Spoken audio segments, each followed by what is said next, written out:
In the aftermath of the Baltimore Bridge collapse, officials announced on Sunday night plans to establish a temporary channel facilitating the resumption of limited commercial vessel traffic in and out of the port. The decision arrives as cleanup operations persist in the wake of the Francis Scott Key Bridge incident. Unified Command, a coalition of federal and state agencies overseeing the response to the bridge collapse, in a statement said that the captain of the port was preparing to establish a temporary alternate channel on the northeast side of the main channel in the vicinity of the Francis Scott Key Bridge for commercially essential vessels. This will mark an important first step along the road to reopening the port of Baltimore, said Captain David O'Connell, Federal On-Scene Coordinator, Key Bridge Response 2024. By opening this alternate route, we will support the flow of marine traffic into Baltimore, he said.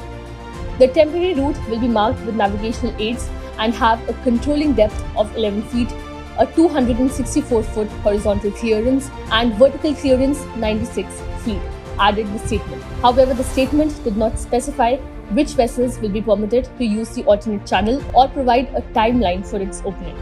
Aside from the upcoming temporary channel, an existing safety zone around the collapsed site remains in effect.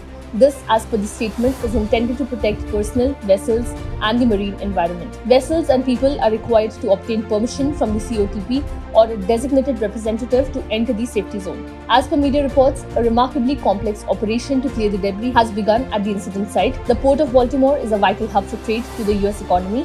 In 2023, $80.8 billion worth of foreign cargo moved through it. At approximately 1:30 a.m., the imposing cargo ship Dali faced a crippling power loss as it collided with the Francis Scott Key Bridge, spanning the entrance to the Patapsco River. The Singapore-flagged container vessel was en route from the harbour, destined for Sri Lanka. Fortunately, a timely mayday call from the ship's crew prompted officials to halt traffic on the bridge prior to its collapse. Tragically, 6 workers were on the bridge at the time of the incident and are currently unaccounted for.